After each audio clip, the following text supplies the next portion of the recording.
Olá a todos, sejam todos bem-vindos a mais uma edição do BizTalk Podcast e hoje decidimos trazer para vocês mais um tema muito interessante: internacionalização de negócios. Isso mesmo, a internacionalização de negócios é hoje, com certeza, uma das melhores decisões estratégicas que as empresas e os empresários podem tomar.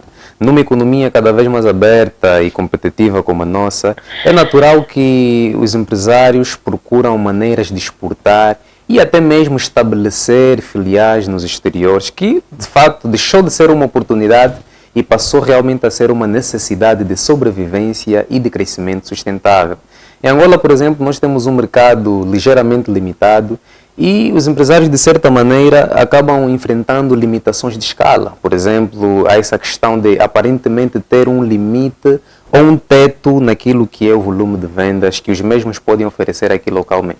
E em função disso, com certeza, há toda a necessidade de a gente olhar para essa questão da exportação, porque surge realmente como uma resposta e uma estratégia inteligente para ultrapassar essa questão da limitação de escala, diversificar os riscos e, acima de tudo, poder aumentar a eficiência produtiva das empresas. Então, durante esta conversa que nós teremos aqui, nós vamos procurar maneiras de entender o porquê da necessidade de se exportar, o que exportar, como e onde exportar.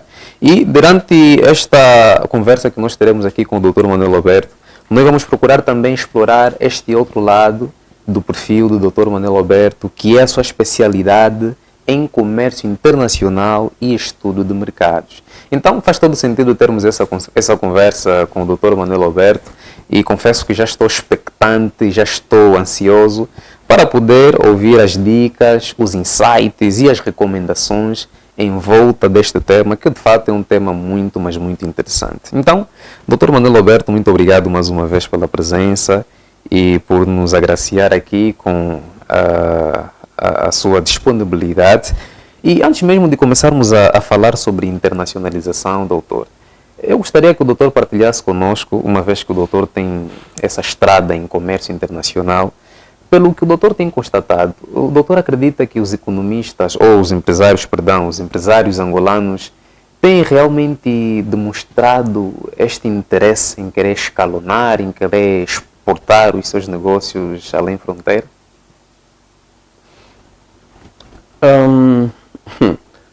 Essa é uma pergunta interessante. Querer, o desejo existe sempre. De facto, eu tenho me deparado com muitos empresários que desejam internacionalizar os seus negócios por via das exportações. Tu fizeste uma introdução muito interessante.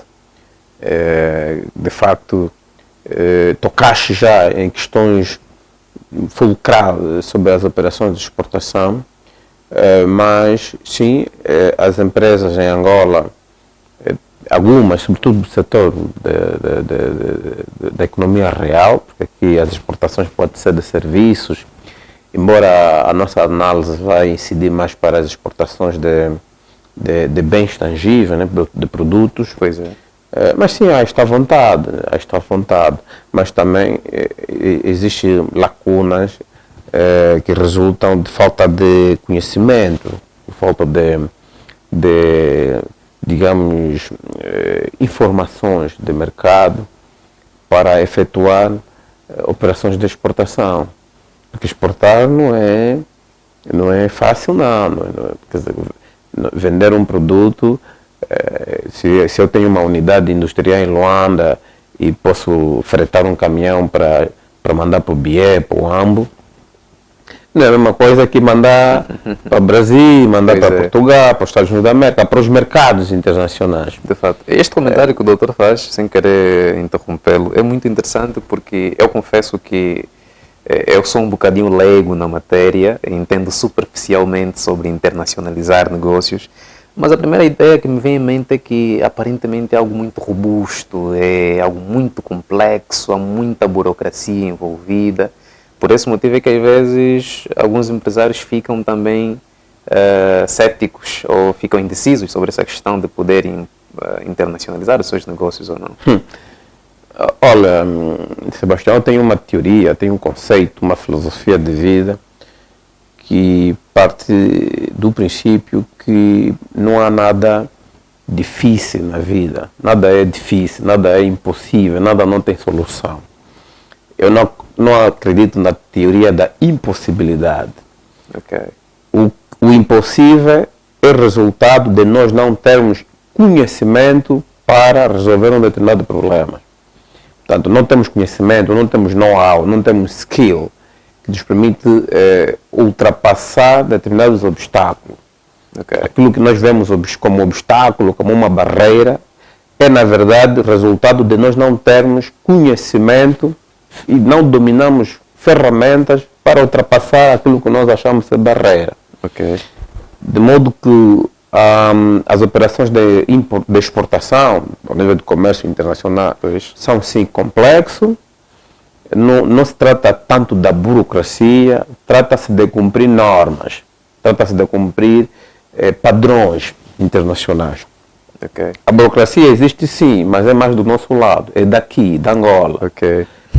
Porque aqui entra questões relacionadas com facilitação do comércio, Ok. que de resto existem tratados, né? Tratados próprios em que os governos são obrigados a subscrever, no sentido de criar maior fluidez nas operações do comércio internacional. Pois Bom, é. mas nós não vamos falar sobre essas questões, vamos falar de questões Pois. mais substantivas relacionadas com as operações de exportação como uma opção de negócio para uma empresa, né? Pois é, e o doutor já quase que tocava, né, nessa questão dos desafios, mas mais à frente a gente ainda poderá falar mais sobre isso. Mas gostaríamos de entender assim inicialmente, doutor, por que razão é que as empresas então deveriam considerar essa possibilidade de exportar ou internacionalizar-se? Olha, sim senhora, é o seguinte, Sebastião, as empresas, em termos microeconômicos, qualquer empresa ela está sujeita a 3 tipos de restrições. A primeira é a restrição tecnológica, ok? A segunda é a restrição de custo, depois a restrição de mercado. Deixa-me tentar fazer uma breve descrição de cada uma destas restrições. A restrição tecnológica ela decorre da limitação de uma estrutura dos fatores de produção que uma empresa possui, que lhe permite, digamos, produzir um bem ou um serviço. Portanto, isto é, ela está relacionada com o nível de tecnologia disponível e com a eficiência dos fatores de produção. Por exemplo, se o Sebastião monta uma fazenda, né? Tu tens 1 hectare, por exemplo, tens 1 ou 2 tratores, tem um determinado número de pessoas, suponhamos 10. A combinação desses fatores de produção, os números de trator que tu tens, a terra, a superfície cultivada que tu tens e o número de trabalhadores, ela constitui uma restrição, porque tu tens capacidade de produzir uma determinada quantidade de acordo com a estrutura tecnológica que tu tens, que tu tens montado. Pois é. Que pode ser de 1 tonelada, de 30 toneladas, etc. Ou seja, se tu quiseres aumentar a escala, com aquela estrutura tecnológica não é possível, porque ela tem uma restrição de produção de acordo com aquela combinação dos fatores que tu tens. Exatamente. Essa é uma restrição. Se tu quiser aumentar, terás que comprar mais trator, terás que ter mais terra, mais 1 hectare, mais 2 hectares, Pois. para aumentar a sua estrutura de produção. Essa é uma restrição, chamada restrição tecnológica. Alguns chamam restrição de produção. A segunda restrição é a restrição de custos. Portanto, tu trabalhas, tu estás a trabalhar, estás a desenvolver uma determinada atividade e tens, digamos, tens que otimizar os teus custos. Portanto, tu tens custos com salário, custos com matéria-prima, tens custos operacionais. Okay? Se tu quiseres aumentar pessoas, né? Você vai aumentar pessoas, implica aumentar a estrutura de custos com pessoal. Sim. Ora, se esse custo não for correspondido com o aumento das receitas, com o aumento da produção, isso te impõe uma restrição em termos de lucro, em termos de obtenção de receita, né? Portanto, a restrição de custos decorre do limite financeiro disponível que a empresa tem para adquirir mais fatores de produção, pode ser pessoas, pode ser equipamentos. A empresa deve escolher uma combinação ótima de recursos que lhe permite minimizar os custos para um dado nível de produção e maximizar, digamos, a produção para uma dada estrutura de custo. Portanto, isto é uma restrição. Exemplo, se uma empresa deseja contratar mais trabalhadores, mas está limitada pelo orçamento, significa que não seria viável, não poderia, de alguma forma, estar a inflacionar a sua estrutura de custo e a comprometer a sua rentabilidade, os seus lucros, etc. Então, as empresas têm que procurar otimizar a sua estrutura de custos. Às vezes, nós temos tendência de aumentar mais pessoal para aumentar a produção, né? Só que, às vezes, nem sempre o aumento de pessoal acaba por ser proporcional ao aumento das receitas, né? Existe o conceito microeconômico de receita marginal, né? E um outro conceito que é rendimentos decrescente, né? Ou seja, nós, na medida que vamos aumentar fatores de produção, às vezes o aumento correspondente das receitas pode não ser proporcional ao aumento, depois isso vai fazer com que os rendimentos da empresa caiam. Então, a última restrição é a restrição de mercado. Portanto, a restrição de mercado está relacionada com as condições da procura, né, e do nível de concorrência existente no mercado em que a empresa atua, né? Mesmo que a empresa tenha capacidade e recursos para produzir mais, né, a demanda efetiva dos consumidores do mercado em que a empresa está vai fazer com que ela não possa produzir mais do que aquilo que o mercado consegue absorver. Nós podemos ter capacidade de produzir 10 mil unidades de um determinado produto, mas o mercado só consegue absorver 6 mil. Okay? Nós temos capacidade de produzir mais. No entanto, o mercado só absorve 6 mil. Okay?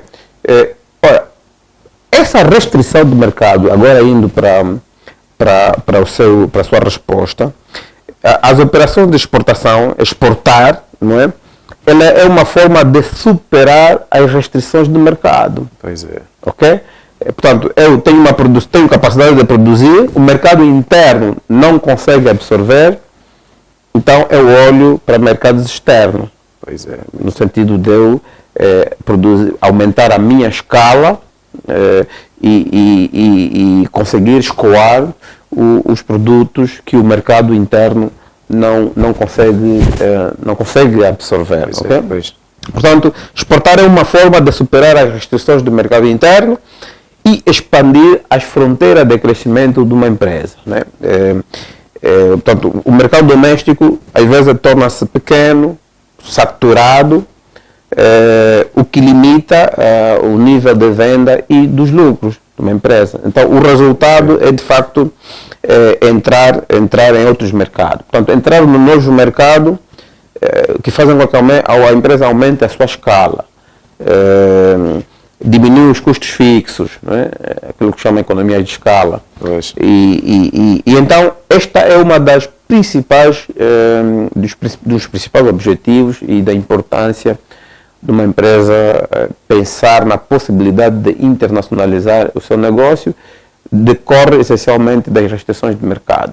Pois é, e realmente chamou-me a atenção este comentário que o doutor fez sobre essa questão da limitação de escala. Obviamente, não seria oportuno, não seria justo para os empresários, de forma geral, limitarem-se em produzir porque o mercado não está preparado para receber o volume de produção ou o volume de vendas que uma empresa ou um empresário tem possibilidade de produzir. Então faz todo sentido eles olharem para essa perspectiva de, uma vez que o mercado interno apresenta algumas restrições, por que não internacionalizar? E pronto, então está estendido também este convite para os empresários que encontram-se neste dilema, a pensarem nesta possibilidade de continuarem a pensar em internacionalizar os seus negócios. Mas assim, de forma muito prática, doutor, acredita que há produtos ou serviços específicos que são mais adequados para serem internacionalizados? Bom, o ideal é que seja, os empresários têm que procurar exportar primeiro produtos em que seja o país ou a empresa tenha alguma vantagem competitiva. Essa é a primeira coisa. Pois é. A empresa, o produto tem que ter vantagem competitiva, seja pela qualidade, seja pela diferenciação, seja pelo preço relativo. Assim. Portanto, esta é a primeira coisa. Porque o conceito de vantagem comparativa ela pode ser sistêmica, isso é do país. O país tem condições objetivas que lhe permite produzir um determinado bem a um preço inferior em comparação com outros concorrentes no âmbito do comércio internacional, mas também pode ser de uma empresa específica. Eu posso ter uma empresa que produz um determinado produto e o Sebastião ter a empresa que também produz o mesmo produto, mas em função da estratégia, da estrutura tecnológica que cada um usa, eu posso ser mais competitivo do que você. Pois é. Ou seja, eu posso... todos nós produzimos, por exemplo, um calçado. A mesma qualidade, aparentemente, o mesmo estilo, mas eu vendo a um preço e tu vendes a outro. Você tens que vender ao preço que te permite ter algum lucro, né? Pois. E eu também vendo ao preço que eu sei que esse preço vai me dar lucro, mas mais baixo. Você vai me perguntar, como é que esse cara está se possível vender sapato a 20 e eu estou a vender a 40? Se eu vender a 20, eu vou à falência, não tenho lucro. Portanto, isto é vantagem competitiva. Okay? Isso é vantagem competitiva. Essa é a primeira coisa. Depois, essa vantagem competitiva, em termos de custo, tem que estar associada com a qualidade e também com a diferenciação, né? Embora a qualidade já é um elemento de diferenciação, mas pode ser outros itens, design, o tipo de matéria-prima utilizado, essas questões todas e os padrões, né, internacionais que o consumidor externo pode exigir, né? Tem que ter essa conformidade, né? Pois é. No caso da Angola, nós temos um grande potencial de exportar produtos, digamos, produtos processados da agroindústria, mas minerais, né? Sabes, nós exportamos essencialmente petróleo, diamantes e alguns recursos minerais, mas o desafio do país tem sido precisamente o de diversificar a economia, né? Diversificar a economia. Dali que seria necessário, de facto, as empresas começarem a direcionar as suas estratégias no sentido de produzir não só para o consumo interno, e porque nós ainda temos um mercado muito pequeno, mas também olhar para os mercados internacionais. Mas um outro aspecto também importante é, não basta ter um bom produto, é preciso também garantir padrões de qualidade internacional, como já fiz referência, esse é um aspecto crítico, mas também tem questões de embalagem, de marca, percebe? Ter uma marca adequada, forte, tem que ter uma estratégia de marca, de branding, não é? E, sobretudo, capacidade de entrega. Há um aspecto muito importante no comércio internacional, que é volume e regularidade. Se uma empresa, um cliente estrangeiro, né, sei lá, sediado na Alemanha, te diz que eu quero quero que me dê um contrato, me forneça um contentor de manga por semana, ele precisa daquele contentor todas as semanas. Portanto, está aqui o volume e regularidade. Você tem que ter volume, capacidade, quantidade suficiente e tem que estar em altura de fornecer regularmente. Se é um contentor mensal, tens que dar um contentor mensal. Se é 2 contentores por semana, tens que dar 2 contentores por semana. Pois. Essas questões, Sebastião, deixa-me que lhe diga, são as questões mais críticas no comércio internacional e também tem sido o maior ponto fraco das empresas angolanas. No entanto, não é essencialmente o tipo de produto ou o tipo de serviço, mas sim essas características que o doutor aqui acaba de levantar. O comércio internacional move-se muito por credibilidade. Pois é. Quando você não é um fornecedor com capacidade de cumprir com esses 2 requisitos, volume e regularidade, esquece. O comércio internacional é um comércio de escala. Pois é. E é aqui, de facto, onde está o grande desafio para as nossas exportações não petrolíferas, não diamantíferas, né? Mas é possível alcançar isso, obviamente exige trabalho, visão estratégica, por parte das empresas, sobretudo, mas posso lhe dizer que quem ousar direcionar o seu modelo de negócio para as exportações tem um passo dado para construir um império empresarial de facto. Pois é, e se tornar milionário. Essa né? frase que o doutor usa realmente é aliciante. Mas acredito que os nossos empresários estão atentos, sim, e acredito fortemente que serão ousados em avançar nesta perspectiva. Pois é. Estamos aqui para dar o nosso apoio, né? Pois é. Nossos insights, assistência, aquilo que for possível, mas de facto é um setor muito interessante. Muito interessante. Pois é. E o doutor já falava aqui um bocadinho, já dava um cheirinho sobre os desafios. Então, que desafios é que o doutor apontaria que são realmente os desafios mais frequentes, os desafios que geralmente as empresas enfrentam nesse processo de exportação? Olha, primeiro são desafios tecnológicos, segundo financeiro, terceiro desafio relacionado com a inteligência comercial.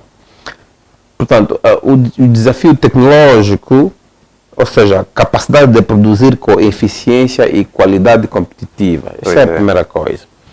Para você produzir com eficiência e qualidade, tem que ter uma estrutura tecnológica das mais avançadas possível. Essa é a primeira coisa. Segundo, finança.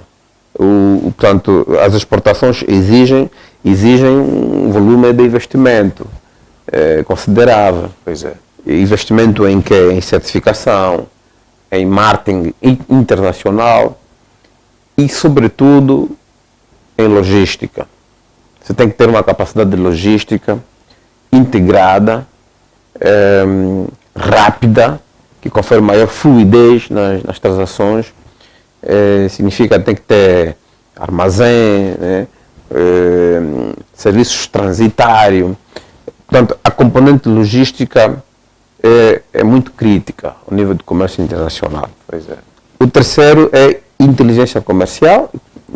Estamos a falar de obtenção de informações, porque muitas empresas desconhecem os chamados requisitos de acesso ao mercado.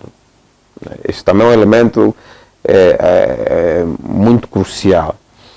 Para você identificar qual é o mercado-alvo, você tem que fazer estudos de mercado. Nós, ao nível do comércio internacional, falamos de inteligência comercial.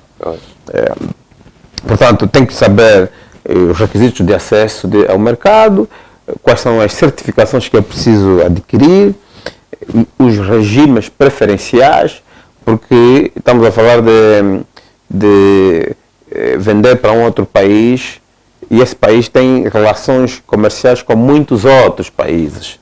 E às vezes tem acordos comerciais, sendo que aqueles países com os quais ele tem acordo têm maior acesso facilitado ao mercado, né?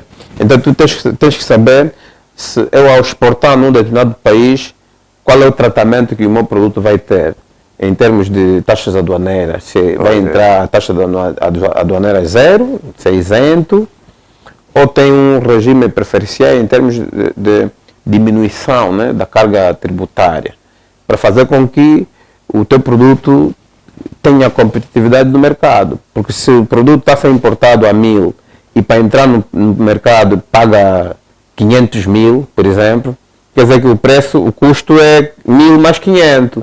Quanto é que vai ser vendido? A 600.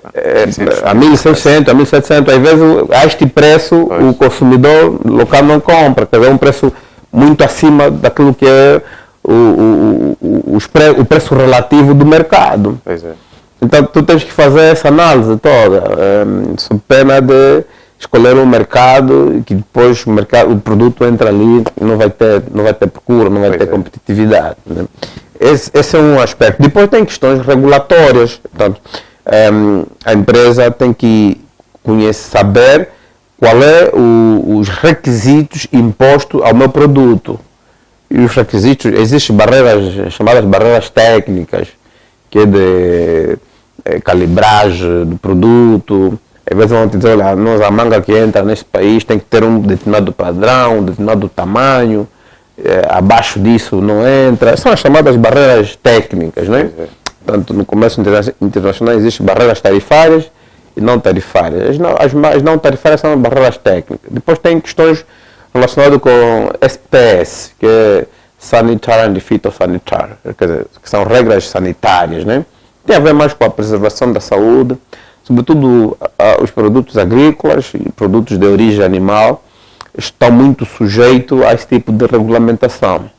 Portanto, as empresas precisam ter domínio dessas questões todas, né? E é aqui que entra a importância do serviço de consultoria para a internacionalização do negócio, que ajudam as empresas, de facto, a ultrapassar, primeiro, a ter essas informações todas, e também indicar o melhor caminho, a melhor forma de internacionalizar o negócio. E eu penso que também é nesta senda de ideias que os serviços de consultoria profissional entram para ajudar a perceber os empresários em que estágio eles se encontram, se há sim essa possibilidade deles avançarem para essa questão da exportação ou não. Então, o que nós gostaríamos de saber aqui agora, doutor, é como é que uma empresa pode avaliar se está pronta para exportar ou não?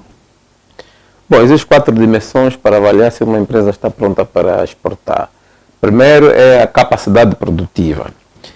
Portanto, ela tem que se questionar se consegue atender os pedidos com maior consistência, né? Como já disse, um dos pressupostos fundamentais do comércio internacional é volume e regularidade. Então, a empresa, o primeiro questionamento é a capacidade produtiva. Segundo, capacidade financeira, okay? Que possui capital próprio para suportar o ciclo de exploração, porque o ciclo de exploração de uma empresa que exporta não é igual a uma empresa que produz para o mercado interno. É um ciclo que pode ir de 30, 45 a 90 dias, desde a operação de exportação até receber o dinheiro, né? Portanto, aí já entra questões relacionadas com finanças internacionais, carta de crédito. Há muita coisa aqui que nós, se calhar, precisamos ter um episódio só para abordar essas questões. Mas, primeiro, a capacidade produtiva. Segundo, capacidade financeira. Terceiro, capacidade organizacional. A empresa tem que ter processos e pessoal preparado. Quer dizer, tem que ter pessoal, né, que tem com capacidade de dar resposta aos desafios inerentes a uma operação de exportação. Tem processos bem estruturados, sistema de controle interno, tudo isto. Depois, capacidade comercial.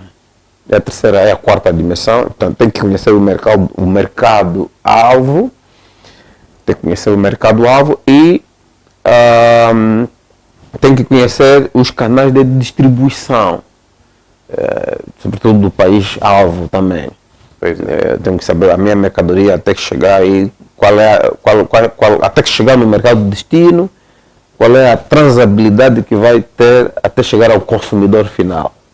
Então, esses canais de distribuição, se eu vou vender para uma empresa trading, depois a empresa trading é que vai fornecer nos retalhistas, e os retalhistas vão vender para os consumidores final, ou se fornece diretamente para os retalhistas, dos retalhistas para o consumidor final.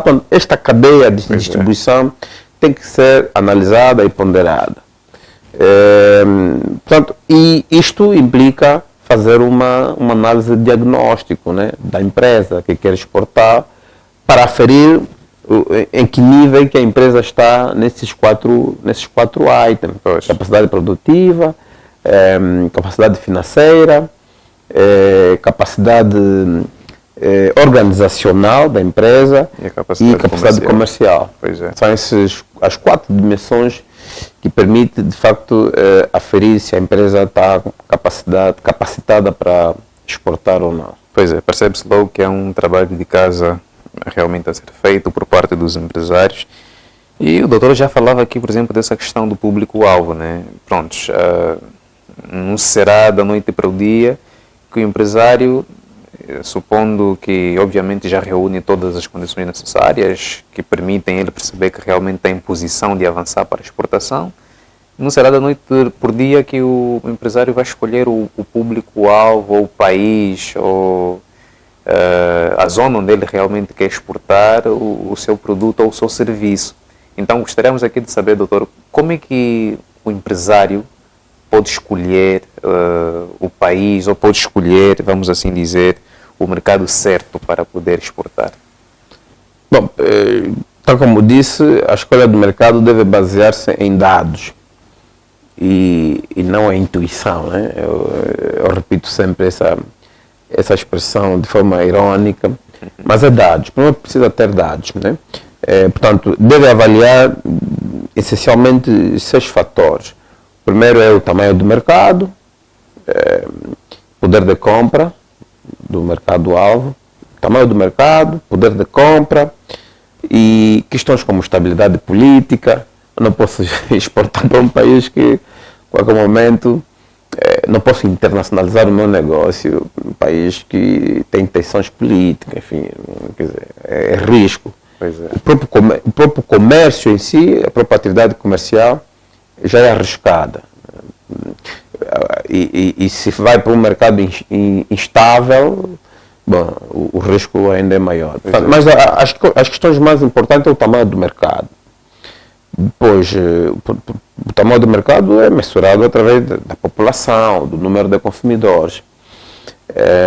Depois, entra a variável relacionada com o poder de compra. Porque não basta ter muita gente, é preciso que essas pessoas tenham poder de compra. Tem que saber a estrutura social deste país, se tem classe média, etc. Normalmente é avaliado através do PIB per capita, etc. Há muitas outras variáveis, mas uma delas é o PIB per capita. A terceira questão é barreiras comerciais. Quais são as barreiras comerciais que o mercado que nós escolhemos impõe, né? Essas barreiras comerciais podem ser tarifárias, fitossanitárias e técnicas, que já fiz referência. Esse também é outro aspecto. Depois, a distância logística. A distância logística significa o que é isso? Portanto, quanto tempo é que eu faço ou é necessário para exportar da Angola para o mercado de destino. Se vou exportar de avião, de barco, se eu via rodoviária, né? Qual é a escala que o navio faz até chegar no porto de destino, porque isso tudo vai impactar a estrutura de custo, né? E o tipo de produtos que nós tivemos a exportar, por exemplo, se tivemos a exportar produtos perecíveis, já percebe que a rapidez, portanto, aí as questões logísticas têm que ser muito ponderadas. Depois, um sexto aspecto tem a ver com as preferências do consumidor, do mercado-alvo.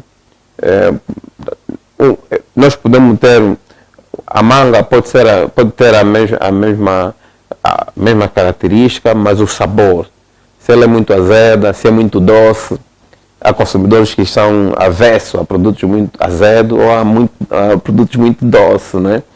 Então, o próprio processo de produção de manga, da fruta, ou seja lá qual é o produto, tem que ter em consideração os gostos, as preferências do consumidor do mercado-alvo, né? Portanto, e um bom estudo de mercado, ela permite identificar, de facto, onde é que o produto tem melhor aceitação e onde é que o produto pode ter maior rentabilidade. Pois é. O estudo de mercado nos dá essa informação.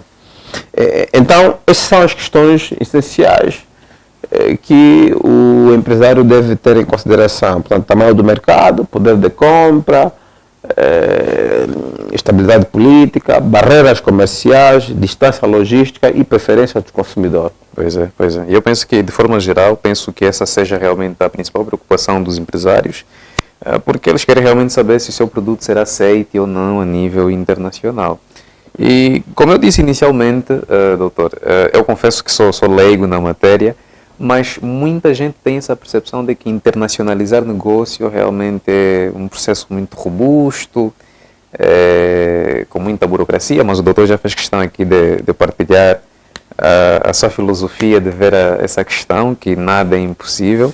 Mas em termos de estratégias, doutor, quais seriam as estratégias de entrada de uma empresa que gostaria de internacionalizar o seu negócio? Bom, existem várias estratégias, que vai desde exportação direta, exportação indireta, portanto, através de trading, Pois é. como já fiz referência, ou parcerias locais, joint ventures, ou criação de filiais. Percebe? Exportação direta é eu exportar, por exemplo, exporto diretamente para um supermercado para a Alemanha ou para Portugal. Sim. Portanto, né, o supermercado, normalmente o supermercado tem as suas áreas de compra. Pois né? é. E estabelecemos um contrato, eu aqui como produtor, e um supermercado sediado em Portugal, na França, e eu mando diretamente. Portanto, o supermercado depois põe nas prateleiras e vai para o consumidor final. Isso é uma exportação direta, né? Pois é. Depois tem exportação indireta, que é através das trading. Portanto, as trading são atores muito importantes no comércio internacional. Na verdade, eles facilitam, de alguma forma, dentro da cadeia do comércio internacional. Eles fazem o que? Eles compram pequenas porções, criam depois volume, depois são elas que exportam. As trading normalmente pode ser uma empresa local em Angola, Pois é. a quem eu dou o meu produto, depois é ele que trata de toda a tramitação da exportação. Ok? Ele recolhe de mim, recolhe de ti, recolhe de muitos produtores, depois ele faz todos aqueles arranjos, aquela ornamentação, enfim, e depois exporta grandes quantidades. Pois é. Ele depois dá dinheiro a nós. Nós estamos a fazer uma exportação indireta, estamos a exportar, mas não estamos a exportar diretamente para o consumidor ou o cliente, digamos assim, mas há uma entidade no meio que recebe o nosso produto, depois ele que trata e depois ele é que exporta, né? É que exporta o produto. Esse é o mais. Depois parceria local, é eu ter alguém lá, né, que recebe o meu produto, depois ele é que dá destino ao meu produto para os mercados, para as grandes superfícies, por exemplo, né? Pois é. Depois temos filiar, nós próprios temos uma empresa filiar no mercado de destino, a quem nós vendemos, depois ela é que faz a distribuição. Na verdade, a empresa é a mesma, só que ela está sediada no mercado que nós selecionamos, e depois usa-se aí umas técnicas, preço de transferência, etc. Mas essa é uma modalidade, na verdade uma modalidade em alguns casos criticada, né? Porque em termos fiscal, né? Às vezes faz-se aí alguns malabarismo, entre aspas, que permite fazer às vezes fuga, sonegação ou elisão fiscal que depois pode criar danos, entre aspas, né, para o Estado. Né? É uma modalidade não muito aceita em alguns casos, depende muito da estrutura jurídica que é montada entre a empresa aqui e a filial. Porque é como a empresa tivesse a fazer negócio consigo próprio. Né? O que acontece? Eu posso declarar que estou a vender uma mercadoria a $100.000, por exemplo, quando na verdade o custo real da mercadoria é $200.000, $150.000. Você está a perceber? Com o objetivo de pagar pouco imposto e pouco, se for pagar tarifas aduaneiras para exportação, também pago pouco, em função do valor do produto a exportar. Faz-se aí alguma engenharia, o que faz com que há um escrutínio quando se adota essa modalidade, porque digamos, pode-se configurar também como questões de dumping, etc. Mas é uma modalidade, está lá na literatura, eu posso abrir uma filial, depois exportar o meu produto, a minha filial lá recebe e é que faz todo o tratamento, e ele faz como paga-me, manda-me o valor. Enfim, é uma modalidade possível, né? Também aqui, deixa-me que lhe diga, realçar esse aspecto, o papel da consultoria também aqui é importante. Portanto, ele ajuda a desenhar o modelo mais adequado e mais equilibrado, de forma a evitar, atenuar os riscos, né, que decorrem precisamente dessas operações de exportação. Também controlo e aumentar a rentabilidade, né, do negócio. Porque a forma de internacionalização, a forma como nós exportamos, ela pode impactar positiva ou negativamente o lucro, né, que resulta da operação de exportação. E a consultoria, portanto, ajuda de alguma forma a fazer análise comparativa para perceber qual é a melhor opção.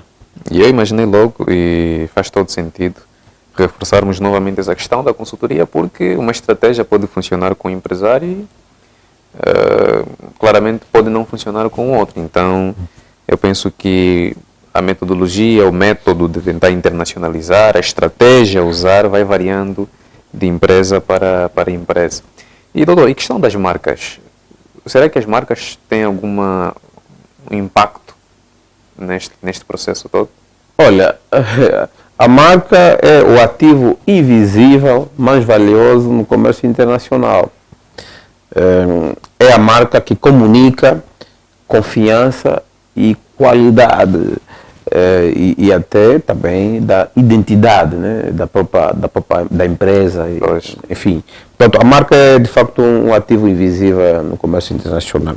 Uma marca bem posicionada, ela abre porta, ajuda na diferenciação de produtos e também na criação, digamos, da lealdade do consumidor. Portanto, em mercados muito competitivos, a marca pode valer mais do que o próprio produto. Isso acontece muito. Por isso, internacionalizar não é apenas vender fora, é também construir uma reputação global. E aqui o papel da marca, quando uma empresa toma a decisão de internacionalizar, de facto tem que investir também fortemente na marca, na imagem da marca. Pois é.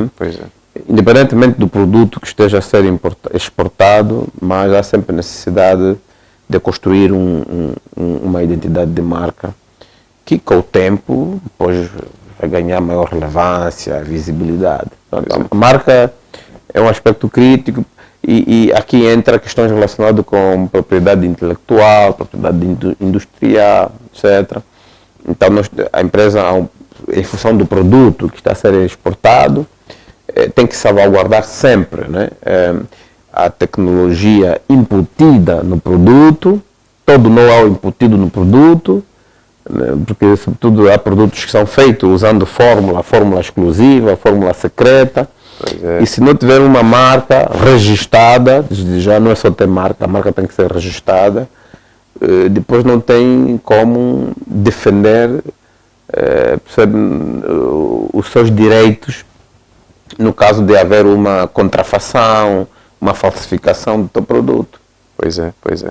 E gostei muito desta frase que o doutor usou, que a marca está muito relacionada à reputação internacional do Claramente. produto. Então há essa toda necessidade de se prestar muita atenção na questão das marcas neste processo todo.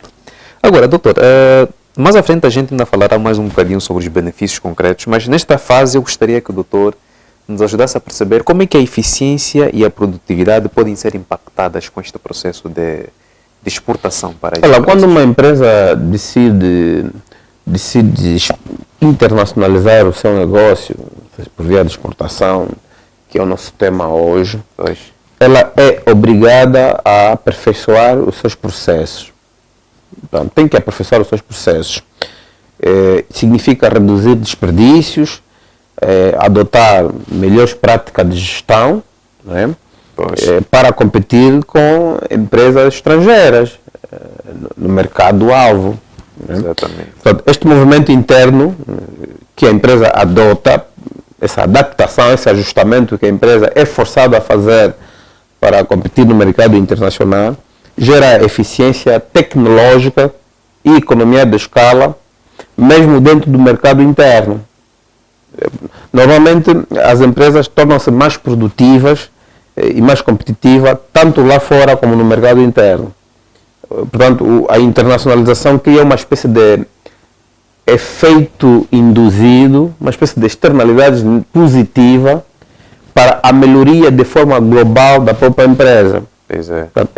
O facto de eu estar a competir estar a me preparar para competir no mercado internacional faz com que eu também seja competitivo e aumente a minha posição no mercado interno, né? Que é o meu mercado de origem. Portanto, isso chama-se a literatura chama isso de efeito de aprendizagem pela exportação, ok? De modo que é muito vantajoso, cria uma transformação estrutural da empresa que a empresa acaba por ganhar notoriedade a partir do mercado interno, né? Pois é. Portanto, é muito bom, o processo de exportação cria transformações estruturais consideráveis para as empresas que tomam a decisão de exportar. Pois é, um detalhe muito interessante. E que dizer dos erros, doutor? Eu penso que, obviamente, durante este processo todo, há sempre essa margem de erro por parte dos empresários. Então, que erros é que os empresários deveriam evitar neste processo de tentar internacionalizar os seus negócios? Bom, o primeiro erro comum é internacionalizar por impulso, sem fazer análise, sem fazer um estudo. O que é que seria exatamente? Sem um estudo, sem uma estratégia. Pois é. É internacionalizar por impulso, porque eu já me deparei com muita gente que é empolgado, né, em internacionalizar e o fazem de forma empírica. Depois dão-se mal, o produto chega aí queimado. No comércio internacional há regras muito rígidas. O produto não entra, é devolvido, às vezes fica aí, é queimado, é destruído. Isso acontece muitas vezes. Pois é. Às vezes faz uma exportação que depois chega à conclusão que não tem lucro, ele tem mais custos do que receitas. Né? Então é preciso fazer estudo. Tem que ter uma estratégia de internacionalização e tem que fazer um estudo. Primeira coisa. Esse é um erro comum. As pessoas isso é erro. Quando não faz isso, é um erro. O outro é adaptar o produto às preferências culturais e regulatórias do mercado-alvo. Tem que fazer sempre isso. Portanto, as preferências dos consumidores são mesmo diferentes. O produto pode ser o mesmo, mas a embalagem ela tem que ser diferenciada. Há quem gosta de cores mais vermelho, outros mais azul. Nunca vais vender a mesma embalagem de um produto com o produto, de um determinado produto, a mesma embalagem para o mercado externo. Pois é. Os gostos, precisam... questões culturais, questões, sei lá, sociológicas, etc. Mas é mesmo diferente. Até o calçado, ele pode gostar do calçado, da qualidade do calçado, mas a embalagem pode repelir a compra. Então, o empresário tem que adaptar o produto às preferências culturais e regulatórias do mercado-alvo. O outro erro é subestimar os custos logísticos. Okay? As empresas subestimam os custos logísticos ou a necessidade de ter um parceiro local confiável. Né? Se você, as pessoas, obviamente, nós somos seres humanos. Você nunca sabe a quem tu estás a mandar o seu produto. Se uma pessoa, ele pode receber o produto e dizer que olha, o teu produto aqui no mercado não entrou, não foi aceito, foi deteriorado. Quando na verdade ele recebeu e vendeu, né? Escoou, né? Distribuiu. Bom, mas é preciso construir uma parceria de confiança com alguém do mercado. Isso constrói-se, é preciso ter um relacionamento. Este também é um aspecto a ter em consideração. Portanto, a internacionalização é um processo relacional e gradual. Não se pode fazer assim, de forma como se fosse uma aventura, né? Ela não pode ser uma aventura. Tem que saber relacionar, assim como nós estabelecemos uma relação com os nossos clientes internamente, tem que ter uma gestão de relacionamentos com o cliente. A mesma coisa no mercado internacional, tens que ter um relacionamento com os seus parceiros, com aquele que vai garantir que o teu produto entre, seja escoado e haja esta regularidade. Portanto, é precisamente isso que um plano de consultoria bem estruturado pode ajudar, né? Pode garantir de forma geral. Pois é.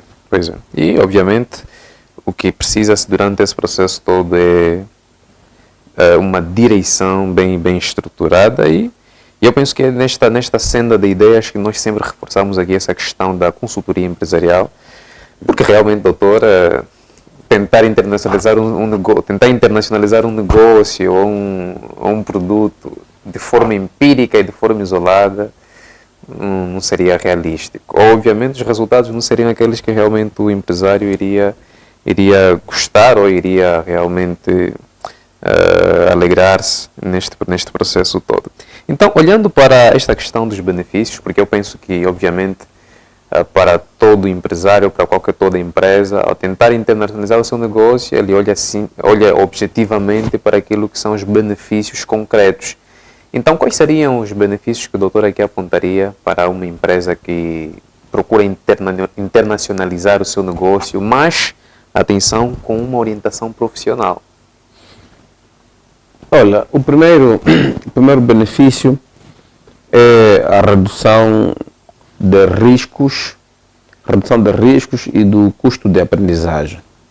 Portanto, uma consultoria ajuda-nos, de facto, a passar por estas dores todas que eu fiz referência, dores, entre aspas, desafios que decorrem do processo de internacionalização. Esse é o primeiro benefício. Redução de risco e de custo de aprendizagem. O segundo é o acesso mais rápido e seguro a mercados-alvo, à medida em que os serviços profissionais nos ajudam a identificar, a fazer estudos de mercado e a adotar, primeiro, selecionar o mercado ideal, de acordo com os resultados de estudo, e depois selecionar a melhor forma de exportação, se vamos adotar o modelo direto, exportação direto, indireto, se vamos ter uma joint venture, se é por filial. Esse é o segundo benefício. O terceiro é o reposicionamento estratégico da empresa, que passa, digamos, a ser vista como uma marca global. né? Quer dizer, nós, ao internacionalizarmos, quer dizer, nós não estamos só em Angola. Nós até podemos estar só fisicamente em Angola, Pois. em termos de instalação, escritório, mas o nosso produto está aí fora, está a ser consumido, está a ser conhecido fora. Então, nós construímos uma marca global com maior capacidade de atrair investidores e parceiros. Então, se a empresa quiser, digamos, aumentar a sua escala em termos de produção, como ele já exporta, tem maior capacidade de mobilizar investimento, financiamento e também parceiros, portanto, parceiros internacionais, sobretudo, para depois juntar sinergias, né, no sentido de alavancar o nosso negócio. De forma resumida, a internacionalização, portanto, quando é acompanhada de facto com esta assistência profissional, com especialista, é uma forma também de transformar aquilo que eu chamaria de ambição, uma simples ambição de querer, um simples desejo, em uma estratégia efetiva e em resultados econômicos significativos para a empresa, portanto, resultados econômicos tangíveis para a empresa em termos de crescimento, rentabilidade, expansão, etc. E a internacionalização pode, de facto, proporcionar estas condições para a empresa crescer, expandir-se, aumentar o seu volume de negócio e consolidar a sua posição no mercado.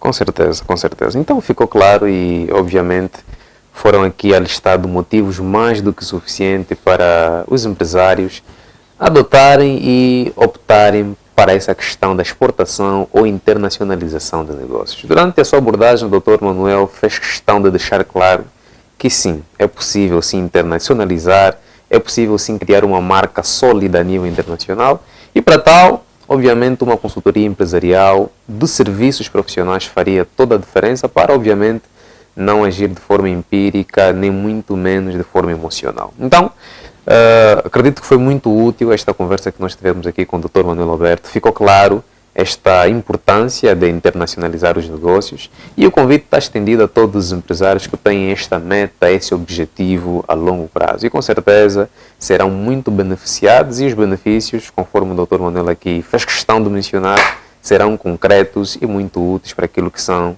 as vossas empresas. No entanto, é mais um podcast e agradecemos desde já pela vossa disponibilidade e a vossa atenção, por estarem aqui do outro lado. E nós aqui procurar sempre levar conteúdo relevante, conteúdo útil para vocês que têm esta ambição de escalonar daquilo que essa ambição de procurar inovar a cada dia e, acima de tudo, poder adaptar-se àquilo que é a realidade do mercado. No entanto, prometemos voltar daqui a acessivelmente 7 dias e até lá, já sabe, let's talk about business.